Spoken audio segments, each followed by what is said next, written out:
think, huh? Well, what I want to share with you is 5 reasons why people complain. Okay? Why do people complain?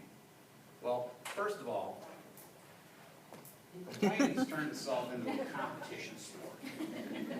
Here's the example. Person goes into their place of business, their work. They said, oh my gosh, my son turned his ankle over the weekend, swelled up like this, a terrible sprain. They say sprains are worse than breaks. The poor little kid, there's not a thing we can do for him. The lady next door pops up and says, well, my husband fell on the dock and broke her elbow and it's about this big. Lady down the hall comes running and says, well, my neighbor's got to have 2 steel rods put in her back. Person right next door pops up and says, well, my wife's got to have brain surgery.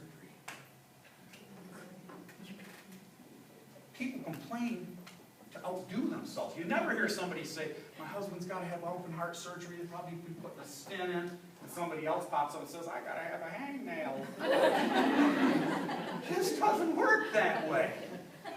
So, why do people complain? To keep focus on the problem. What happens with complaining? And I'll prove this to you shortly. It doesn't just hurt your thinking, it destroys relationships. Now, complaining limits career success.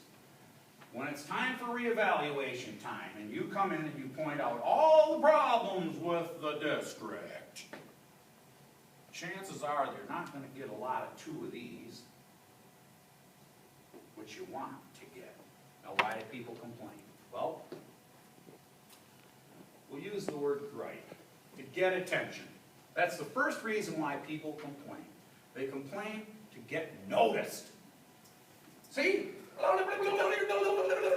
You say, we do notice you, but we're trying to get a little further away from you, even though you're trying to get noticed. Now, the R will be to remove responsibility. And that's just done with it can't be done. People complain to remove responsibility, and they usually are reminding how much it can't be done. Well, if you're that upbeat, which I think you are, then you know it can be done. Okay, you're still with me. The I is inspire envy, humbly brag. Please look at me, and guess what? I'm cool. But I want to tell you about it, and I'm going to be doing it through the course of bragging, removing responsibility, getting attention, and lastly, second to lastly, is power. People complain. Now, maybe you know some people in organizations you're in, churches, civic groups, maybe even your family. People are complaining to get power. I don't know why they do it, they just do. And the last one, my favorite one, is 2. They excuse poor performance. Okay? Wasn't my responsibility. I didn't write the syllabus. I didn't let those kids go early. I'm not the ones that kept them up late. That was the parents, wasn't us. We're doing the best we can over here. Excusing poor performance. Okay? Now, let's take that thing a couple levels up and say, people are complaining to you. What do we say to them? Well, what do we say? They just keep complaining. Okay, here it is. Real close, listen. What's going well with you when they're complaining to you? What's going well with you? And if they keep it up, what's going right in your world? When you answer the complainer with those 2 things, one of 2 things is going to happen. They're going to change the subject, or they're going to leave. Either way, you win. So, what's going well with you? Now, I want to give you 3 other little tidbits. When people are complaining, I want you to flip it totally around. It's going to be hard to handle for you when they're complaining to you. I want you to compliment them instead. Oh, that's going to be tough, because it's like they're sticking a pick in your ear when they're complaining, and all of a sudden you're going to tell them how good they look today. criticizing and condemning and critiquing, I want you to congratulate them instead. And when they're sarcastic and gossiping, I want you to praise them. I know this sounds tough, because there's no complaining going on in your community, right? Come on, there's no complaining going on here. Okay, Mr. Bone comes up with this tool to eradicate complaining. In his book, he says, create at your school district a complaint-free zone.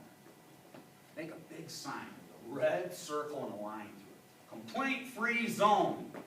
We are taking a time out from complaining. We're high-fiving, complimenting. And that's what we're going to do. So he gives this tool. And I think there should have been one on everybody's seat. If there wasn't, raise your hand. We'll throw some at you. Okay? This is his tool. Now put it on your wrist. Either wrist.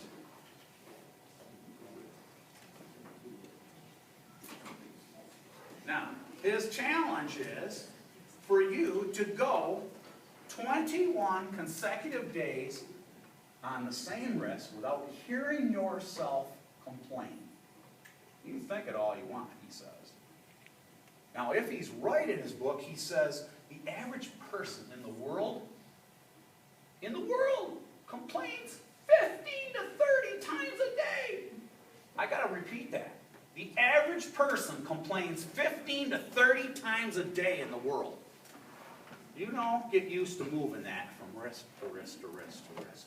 Because when you hear yourself complain, you got to move it to the other wrist and start the 21 days all over.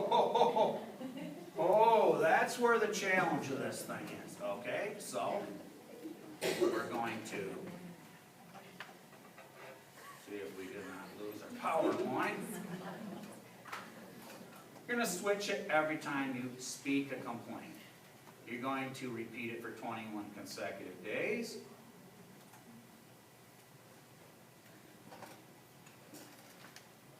This is the tough one, day one. Because once you realize how much pollution is coming out of your own mouth, that the rest of us get to eat your meatloaf sandwiches all day, you're going to say, holy moly. There's no complaining around here anymore, okay? Now, here's the tough part. The successful people take 4 to 8 months to get themselves all the way to 21 consecutive days. Okay, first rule, get ready to move it a lot. Second rule, I'm going to give you the definition of a complaint. It's the second rule. I didn't write this book. Complaining is bitching and moaning out loud.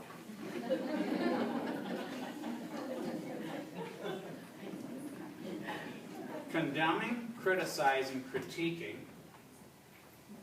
gossiping, or the world's biggest one, and it's all wrapped up in a pretty little present, a complaint present called sarcasm. Oh no, think about your relatives that live in the world of sarcasm, hiding behind it. Move the bracelet. The third rule, if you point out someone complaining, move your bracelet. That is a complaint. Don't be a bracelet pal. Okay, fourth rule, always know what day you're on. Very, very, very important. And don't try and pull any Alzheimer's business on us. Fifth rule, don't try and get creative on me. Put one on each wrist. Don't move it in the morning and say I can complain the rest of the day now. Don't fool yourself with your little creative complaints disguised as questions or observations. It wasn't a complaint, it was a weird question.